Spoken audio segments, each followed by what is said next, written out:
హల్లెలూయా, దేవునికి స్తోత్రం. తెల్లవారిందండి, ప్రభు దినమండి, ఆదివారం అండి.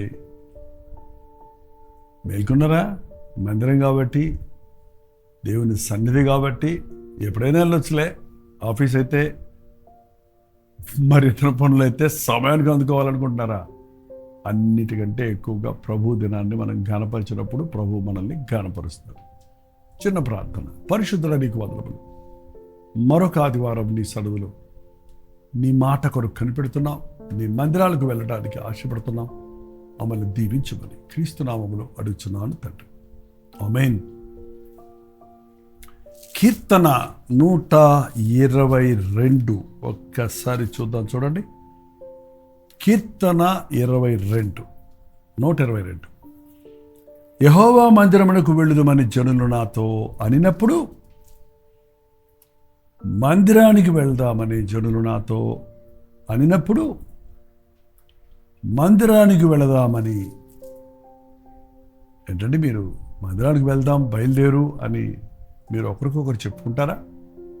ఏమండి మందిరానికి వెళ్ళాలి లేవండి అని మీ వారిని లేపుతారా? మందిరానికి వెళ్ళాలి, పనులు చక్కబెట్టుకో, అనవసరం పనులు పెట్టుకోవద్దు, తొందరగా సిద్ధపడు అని మీ సతీమణికి చెబుతారా? పిల్లలకు, రే దేవుని మందిరం రా, దేవుని సన్నిధి రా, రోజు స్కూల్కి వెళ్తున్నారు, ఇవాళ సండే స్కూల్కి ఎదురు కానీ రండిరా అని ఒకరినొకరు ప్రోత్సాహపరుచుకుంటున్నారా? మీ ఇంట్లో దీవెన ఉండాలంటే, మీరు మీ కుటుంబం ఆనందంగా సంతోషంగా ఉండాలంటే 6 దినాలు కష్టపడి 7వ దినం నన్ను ఆరాధించమన్న ప్రభు సన్నిధికి మనం పరుగులెత్తే వారిగా ఉండాలి.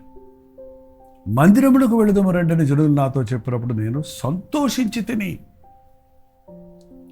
ఏంటండి, దావీదు చక్రవర్తి అయిన తర్వాత కూడా ఒక రాజుకి ఎన్ని పనులు ఉంటాయి? మనకే ఎన్ని పనులు ఉంటే అధికారులకు పనులు ఉండవా? ఎన్నో పనులు ఉంటాయి. Too busy. ఒక పొజిషన్ పెరిగే కొద్దీ అతని బాధ్యతలు పెరిగిపోతుంటాయి. మందిరానికి వెళ్దాం రమ్మా అంటే, నాకు చాలా పనులు ఉన్నాయి అనలేదు, నాకు ఈరోజే రెస్ట్ అనలేదు, నాకు ఈరోజు డ్యూటీ ఉంది అనలేదు.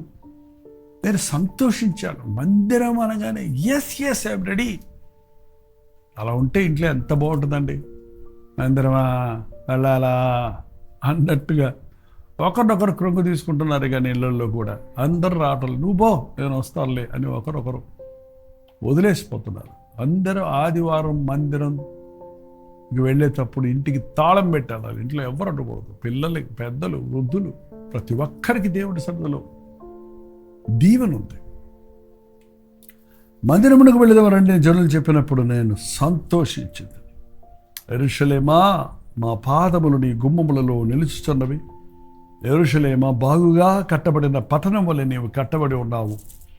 చూడండి, ఇక్కడ యెరూషలేము ఎందుకు అంటున్నారంటే, ఆ రోజుల్లో యెరూషలేములో మాత్రమే మందిరం ఉందండి.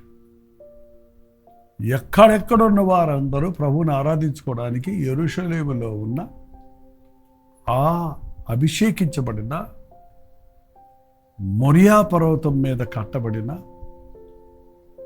ఆ మందిరమునకే రావాలి. సొలొమోను కట్టిన మందిరం. అది ఎంత అద్భుతంగా కట్టబడిందో సొలొమోను కట్టిన మందిరాన్ని గురించి మరొకసారి బైబిల్ స్టడీ చేద్దాం. ప్రత్యక్షపు గుడారంలోనే అంతవరకు ఆయన ప్రభు ఇశ్రాయేలీయులు ప్రయాణం చేస్తున్నప్పుడంతా ప్రత్యక్షపు గుడారంలోనే, అంటే ఒక టెంట్ లాగానే ఉంది మందిరం. తీయటం వేయటం. కానీ దావీదు హృదయాల ఆశ, నాకు దేవునికి ఒక మందిరం కట్టాలి అనే అభిలాషను బట్టి, నువ్వు కట్టకూడదు, రక్తం చిందించావు, నీ కుమారుడు కడతాడని ప్రభు చెప్పాడు. ఆ రీతిగా దావీదు మందిర స్థలాన్ని అన్నిటినీ సిద్ధపరిచాడు. సొలొమోను అద్భుతమైన మందిరం కట్టాడు. ఆ మందిరము యెరూషలేములో ఉంది. ఆ మందిరపు ప్రాకారములు కట్టబడి ఉన్నాయి. ఆ మందిరములో దేవుని సన్నిధి ఉంది. ఆ మొరియా పర్వతము ఆనాడు అబ్రహాముకు దేవుడు వాగ్దానం చేసిన స్థలం.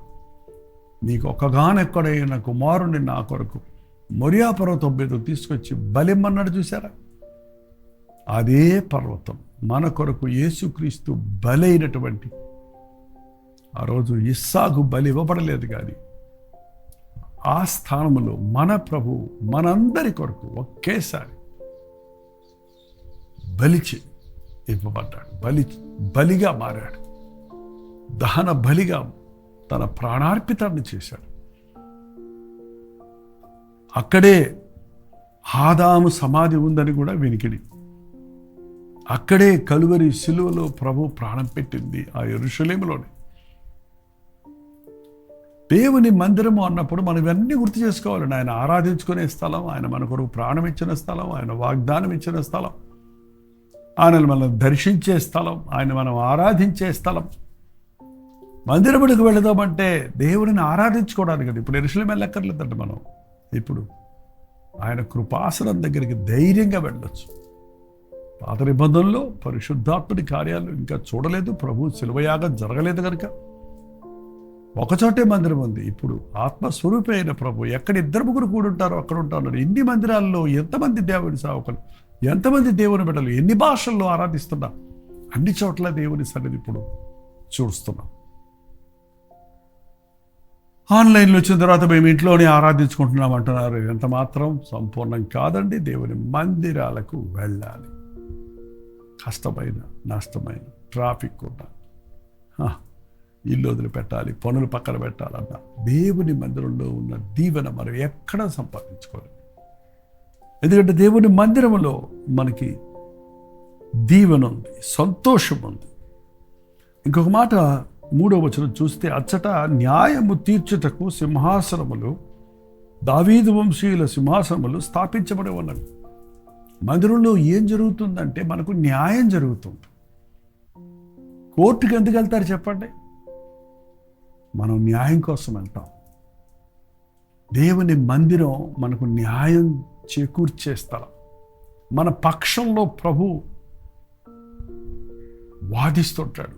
తండ్రి కుడిపార్శ్వమున కూర్చొని ఈరోజు విజ్ఞాపన చేస్తున్నాడు. చూడండి, నేను ఇతనికి రావాల్సిన శిక్ష భరించాలి, ఇతన్ని విడిపించు అని మన పక్షంలో మనకి విడుదల చేయటానికి మన లాయర్ అంటారా మీరు, మనకి ఉత్తరవాదిగా ఉన్నాడు ప్రభు.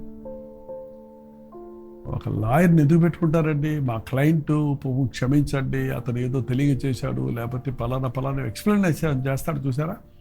అలాగే యేసు ప్రభు మన పక్షంలో విజ్ఞాపన చేస్తున్నాడు. మందిరంలోనికి మనం వెళ్ళేది ఎందుకంటే, దేవా నాకు న్యాయం చేయి, నాకు సహాయం చేయి, నన్ను కనికరించు. మందిరంలోనికి వెళ్ళినప్పుడల్లా దేవుడు నీ మొరలు వింటాడు, నీ మొరలకు జవాబిస్తాడు. ఒక అన్యాయస్తుడైనటువంటి విధవరాల దగ్గర, న్యాయాధిపతి దగ్గరకు విధవరాలు వెళ్ళి నాకు న్యాయం చెయ్యి అని మొరపెట్టిందటండి. మొరపెడితే పిసినిగొట్టుడు, డబ్బులు ఇవ్వద్ద చేయడు అతను. కానీ ఆమె మాటికి వచ్చి తొందర చేస్తుందని ఆమెకు న్యాయం చేర్చాడట. మనం మాటికి దేవుని మందిరానికి వెళ్ళి మన విజ్ఞాపనలు ఆయనకి తెలియజేస్తే, న్యాయవంతుడైన దేవుడు రాత్రింబగళ్ళు ఆయనకు మొరపెడుతున్న వారికి ఆయన బదులివ్వడా అని వాక్యంలో చూస్తుంది. నాకు అన్యాయం జరిగిందనే మీరు బాధలో ఉంటే మందిరానికి వెళ్ళండి, దేవుని సన్నిధిలో చెప్పుకోండి. ఆయన మనకు న్యాయం చేస్తాడు. మనం ఆరాధించుకోగలుగుతాం, ఆయన యందు మనం ఆనందించగలుగుతాం. ఆయన మన కొరకు అక్కడ ఉన్నాడు. యెరూషలేము యొక్క క్షేమం కొరకు ప్రార్థన చేయండి. మందిరంలో మనకి ప్రార్థన ఉంది. అసలు మందిరం అంటే, నా మందిరము సమస్త అన్యజనులకు ప్రార్థనా మందిరం అనబడను. ఎవ్వరు వచ్చి ఎందరేసిన వైపు తిరుగుతారో ఆయన్ని అందరూ అంగీకరిస్తారు. వాడు గ్రీకుడని, రోమియుడని, యూదుడని, స్త్రీ అని, పురుషుడని భేదం లేదు. ఎవరెవరైతే ఆయన నామంలో ప్రార్థిస్తారో వారందరికీ క్షమాపణ దొరుకుతుంది, కృప దొరుకుతుంది. మందిరంలోనికి మనం వెళ్ళేది ఆయన సన్నిధిలో మన విన్నపాలు తెలియచేసుకుంటాం. ఆయన కృపను పొందుటకు, మనం న్యాయం పొందుటకు. నీ నగరములలో క్షేమం ఉండను, నీ ప్రాకారములలో నెమ్మది ఉండను. దేవుని మందిరంలో ఉన్నంత ప్రశాంతత మరి ఎక్కడ లేదండి. నేను ఎన్నో చోట్ల తిరుగుతుంటాను. కొన్నిసార్లు మంచి మంచి రూమ్స్లో పెడతారు నన్ను, కొంచెం మంచి మంచి ఇళ్లల్లో స్వీకరిస్తారు, మంచి మంచి ఫంక్షన్స్లో అందరూ పొగుడుతూ గలపరుస్తుంటారు. కానీ మందిరములో ఉన్న ఆ ఆనందం, ఆ సంతృప్తి, ఆ నెమ్మది, మందిరంలో ఉన్న స్వస్థత మరి ఎక్కడనే పొందలేదు. ఎంత పెద్ద విందులో పాల్గొన్నా, ఎంత పెద్ద ఫంక్షన్లో ఉన్నా, ఎక్కడ మనుషులు ఎంతమంది ఉన్నా దొరకని సమాధానం దేవుని మందిరంలో మనకు దొరుకుతుందండి. ఆదరణ దొరుకుతుంది, నెమ్మది దొరుకుతుంది, క్షేమం కలుగుతుంది. అక్కడ మన సహోదరుల క్షేమము కలుగును. మన సహోదరులు ఉంటారు, సహోదరుల ఐక్యత కలిగి ఉండటం ఎంత మేలు, ఎంత మనోహరం. సంఘములో ఐక్యత, సంఘం అంటేనే ఐక్యత అండి. మరి ఇవాళ సంఘంలో ఐక్యత లేకుండా చేసే సాతాను అనేక సంఘాల్లో భేదాలు విభేదాలు తెస్తున్నాడు. ఆ రోజుల్లోనే పౌలు అన్నాడు, భేదాలు విభేదాలు మీరు ఉన్నాయంటే మీలో దేవుడు లేడు, దేవుని సన్నిధి లేదు. ఒకవేళ భేదాలు విభేదాలు ఉన్నా దేవుని మందిరంలో మనల్ని అందరినీ మందిరానికి వెళ్ళినప్పుడు పరిశుద్ధాత్ముడు తన శక్తితో పెనవేసి ప్రభు ప్రేమలో మనల్ని ఐక్యపరుస్తాడండి. అందుకే మందిరానికి వెళ్ళాలి. చాలాసార్లు భార్యాభర్తల మధ్యలో కూడా కొన్ని భేదాభిప్రాయాలు వస్తుంటాయి. అలాంటి వారు దేవుని మందిరంలో, దేవుని సన్నిధిలో ఆయన ఆరాధించుకుని ఆయన వాక్యం విన్నప్పుడు స్పష్టంగా దేవుడు వారితో మాట్లాడతాడు. మందిరానికి క్రమంగా వెళ్ళే భార్యాభర్తల్లో దీర్ఘకాలపు వాదనలు ఉండవండి, సమస్యలు ఉండవు, ఎప్పటికప్పుడు పరిష్కరించబడతాయి. ప్రశాంతత ఉంటుంది, దీవించబడతారు. వాళ్ళ యొక్క క్యారెక్టర్ మోల్డ్ అవుతుంది, సౌమ్యత వస్తుంది, ప్రేమ కలుగుతుంది, క్షమించే మనసు కలుగుతుంది. వెళ్ళండి భార్యాభర్తలుగా దేవుని మందిరానికి, బిడ్డలను తీసుకుని వెళ్ళండి. చిన్నప్పుడే వాళ్ళ మనసుల్లో దేవుని కార్యాలు వారు నమ్మునట్లుగా, ఆయన వాక్యపు సత్యాలు వారు వినినట్లుగా చేయండి. ఆయన మందిరములో మన క్షేమం ఉన్నది, అక్కడ మనకు సహోదరులు ఉన్నారు. మన దేవుడైన యెహోవా మందిరము నిమిత్తము నీకు మేలు చేయ ప్రయత్నించు. మందిరంలో మనకు దీవెనలు ఉన్నాయి. ఎవరు కూడా దేవుని మందిరానికి వెళ్ళి నేనేమీ పొందలేదు అని చెప్పలేరండి, చెప్పకూడదండి. చెప్పాలండి, నువ్వు పొందలేదంటే నువ్వు నోరు మూసుకొని ఉంటే ఎట్టా నీ నోరు తెరుస్తారు? నువ్వు హృదయం మూసుకొని కూర్చుంటే నీ హృదయం నిండదే. నీ చేతులు చాపకపోతే ఎవరన్నా నీకు ఇచ్చేదాన్ని నువ్వు ఎలా పట్టుకుంటావు? దేవుడు ఎన్నో దీవెనలు ఇస్తున్నాడు. చేతులు చాపి చేతులు ఎత్తి ప్రార్థన చేయమని చెప్తుంటాం. ఎందుకంటే నువ్వు తెలియకుండానే కంటికి కనపడని, చెవికి కనపడని, హృదయానికి గోచరం కానీ దీవెనలు దేవుడు మనకు కుమ్మరిస్తున్నాడు. ఆఫ్టర్ ఆల్ మనమే ఎవరింటికన్నా వెళ్తే మనం ఎన్నో ఈవిలు ఇచ్చి పంపిస్తారు మనల్ని. మన ప్రభు ఆయన సన్నిధికి వచ్చిన వారిని ఒట్టినే పంపిస్తాడా? ఆయన కృపను సమృద్ధిగా ఇస్తాడు, ఆయన క్షేమం, ఆయన వాగ్దానాలు. ఇది మొదలుకొని నేను నిన్ను ఆశీర్వదిస్తాను, నేను నీకు తోడై ఉంటాను, నీ దుఃఖదనాలు సమాప్తమైనవి, నీ దోషములు క్షమించి ఉన్నాను, నువ్వు సమాధానంగా వెళ్ళు, నువ్వు సంతోషంగా వెళ్ళు, ఆరోగ్యం నీ కలుగు చేస్తానని ఎన్ని మాటలు ఉన్నాయండి. అవన్నీ మనం సొంతం చేసుకుంటే దేవుని మందిరానికి వెళ్ళి వచ్చినప్పుడు మనకు తెలియకుండానే వితౌట్ అవర్ నాలెడ్జ్ రెగ్యులర్గా చర్చికి వెళ్ళే వారి కుటుంబాల్లో శాంతి, సమాధానం, ఆరోగ్యం, అభివృద్ధి ఉండడం మా సంఘంలో ఉన్న విశ్వాసుల జీవితాల్లో కళ్ళారా చూస్తున్నాను. మీ జీవితంలో కూడా మీ అనుభవం అయి ఉండొచ్చు. మందిరాలకు వెళ్దాం రండి, సంతోషంగా బయలుదేరండి. లైవ్ ప్రోగ్రామ్ చూసుకొని సరిపెట్టుకోవద్దు. రోజంతా మందిరంలో ఎలాగ ఉండటం లేదు, 3 గంటలు లేక 6 గంటలు, మా లాంటి వాళ్ళు అయితే 9 గంటలు ఉంటున్నాం. ఇంకా 24 గంటల్లో చాలా కాలం ఉంది కదా. ఆ సమయము వాక్యాన్ని ధ్యానిద్దాం, వాక్యాన్ని ఇతరులకు ప్రకటిద్దాం, దేవుని ఆశీర్వాదాలను పొందుదాం. ప్రార్థన. పరిశుద్ధుడ ప్రేమ గల తండ్రి, మరొకసారి ఆదివారం నీ సన్నిధిలో కూడి వచ్చి నిన్ను ధ్యానించుకునే సమయం ఇచ్చావు. మందిరంలోని విశేషతల గురించి, మందిరంలో మేము పొందే దీవెనల గురించి, మాకు అక్కడ న్యాయం జరుగుతుంది, మాకు అక్కడ ఆదరణ దొరుకుతుంది, మాకు అక్కడ నిజమైన సంతోషం దొరుకుతుంది అన్నది మా అనుభవపూర్వకంగా ఉండటకు, అనుభవ సాక్ష్యాలుగా ఉండటకు సహాయం ఇచ్చి, మందిరాలకు వెళ్ళినప్పుడు ఈ రోజంతా మరల మాతో మాట్లాడి నీవు ఆశించిన స్థాయిలో మేము దీవించబడినట్లుగా కృప చూపించమని క్రీస్తునామంలో అడుగుచున్నాను తండ్రి. ఆమేన్. తండ్రి అయిన దేవుని యొక్క ప్రేమయు, కుమారుడైన క్రీస్తు యొక్క కృపయు, ఆదరణకర్త అయిన పరిశుద్ధాత్మ యొక్క సహవాసం కూడి వచ్చిన మనందరికీ ఇప్పుడు సదాకాలము తోడైనవి దాకా. ఆమేన్. దేవుని స్తోత్రం. మీ ప్రార్థన స్తోత్ర భారాలు 954041 నెంబర్కి, లేక ఇతర దేశాల్లో ఉంటే 91001008 నెంబర్కి ఒక టెక్స్ట్ లేక వాయిస్ మెసేజ్ ద్వారా వాట్సాప్ చేయండి. మీ పక్షంలో మేము ప్రార్థిస్తాం. Doctor Jayapalli YouTube channel subscribe చేసుకోండి. మీ పేరు, ఊరు తెలియచేయండి. లైవ్ చాట్లో వచ్చి షేర్ చేయటం కూడా మర్చిపోవద్దు. ప్రోచితమైతే కల్వరి చర్చిలో జరిగే ఆరాధనలు మీకు లైవ్ ఇవ్వడానికి ప్రయత్నిస్తాం.